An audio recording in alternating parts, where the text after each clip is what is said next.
Hey guys, welcome back to the channel. If you're new here, I am a photographer and videographer based in Auckland, New Zealand, and today I just wanted to chat with you and share my tips for wedding videography. Number one tip is stay minimal. So when I was started out, I thought I need all the gear in the world, like the gimbal stuff and bringing all the lenses, switching lenses, but in reality I only need 2 lenses and I don't even need a gimbal. And realization is me getting to know how I film, my style, and in the editing room it's just those things that you knew as you go along, and realizing that what works with you and what's not, and having less gear will let you capture more of the emotions, the in-between moments, and it doesn't slow you down. Instead of balancing your gear, gimbal, or you could focus more on being in the moment and not miss a shot. So number 2 tip is don't complicate things. Like I know that gimbals, movement stuff, and it might be great, but the couple really, the gimbal shot, the cinematic movement that you're doing is really look cool. And are you actually serving your couple when you're doing all those gimbal shots, or you're just like trying to impress other filmmakers? And to me, I wanna be a bit more simple and just captured whatever is happening. And so, to be honest, wedding is just a normal events, and it's family events that you just captured whatever is happening, and you're not a director. And to me, just simplify things. And in that being said, I think you're better serving your couple when you actually making it simple. And I know, to me, that I like to have 3 angles on my ceremony and at least 2 angles on the speeches. So that works for me, and you have to figure out whatever works for you.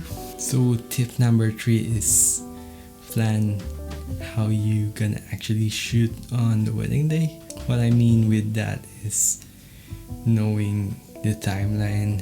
When I shot my first wedding here in New Zealand, I don't know what's gonna be happening in the next couple of hours, or is there any special events going on. And to me, knowing what's actually going to happen is much more easier, and it will make your life a lot less stressful. And those are the things that I wish I have known. And so how can you do that? I would suggest to do before 1 month, you catch up with your clients, have a questionnaire ready, or maybe you do an online questionnaire. And that's what I've been doing. 1 month for the wedding, I sent the questionnaire, and they have to fill it up, all those details. And on the wedding day, I know what's gonna happen. I know when I should be on ceremony, and so I don't stress up. And those planning on the wedding day is actually necessary. Even when you arrive on the venue, you have to plan out where you're gonna put your camera, and communication wise is always, you should be on point on doing that. Tip number 4 in my list is prepare your gear the night before the wedding, and have a list of your equipment that you're gonna bring, and set it aside all the things that you're gonna carry, and so you don't miss any gear that you needed on the day. Yeah, having those gear ready, the batteries, all the SD card, memory cards, batteries, camera lenses, audio recorder, whatever, all the important bits and pieces that you brought to shoot on the wedding day is necessary. So tip number 5 is having a post prompts ready. Shooting videography is, you don't want the couples to be just on stage pose. You want them to have some kind of bit of movement, and having a go-to poses, or so having them interact with each other, have them hugging, have them laughing, looking at each other, and those are your icing in the cake shots. And it's always to have a pose ready when you need it. So tip number 6 is have a workflow system.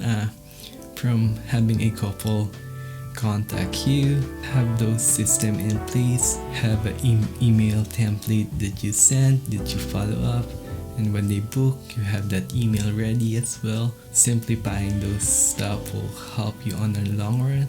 Also consider getting a CRM. It will help your life better, and all those communication tip that you send to your bride, and 1 week before the wedding you could reach out to your bride, how they get going on, and all of those communication after the wedding day. You guys are awesome. I really love working with you, and this is what you expect, and that will help your couple actually email you and, hey, when you gonna deliver the film. Those are the branding stuff that you should do with your business. So tip number 7 is, so shoot for the edit, thinking in mind how you're gonna cut the footage, and if you have music in mind that you're already be thinking, knowing how long will be the beat, and if you have a fast beat, you might consider doing some handheld movement, basket, or if you're thinking about the romantic, and maybe lots of slow motion shots. So all those things that you think about for your wedding edit and shooting stuff. So yeah, so another tip is hold your shot a little bit more longer. To me, as I also tried editing for other videographer, sometimes the moment is happening and the footage is not long enough for it to work. So yeah, holding a little bit more longer when things are happening is. So tip number 8 is get to know your couple. I think that's the important tip to me, is to know what their value, what they're after, how they spend their weekend, and what's their story. I think one of the most important thing is what really resonates them in their life, in their relationship, in their friendship, or what's actually important to them, how they met. And if you knew all of that stuff, you probably make a film that it's actually really like them. And so knowing that will help you on the wedding day and make your life a lot more easier, so you will serve your couples best. Tip number 8 is have multiple backups. So to me, I have double SD cards on my A7 III, and so having a multiple audio recorders that I put in my room, and I also have one on my Efficient. I also try to get audio from the soundboard, and a multiple backup will help you make a story that resonates to your couple. And so to me, audio is really important. That's how I tell story. When you feel the voice of someone, it makes a little bit more emotional, and you could actually touch someone's heart. Everyone wants to feel love and those are the things that I wanted to show on my wedding films. So yeah, so if you found this video helpful, please hit the like button and consider subscribing so I could make a lot more content like this, and I'll see you on the next one. Cheers.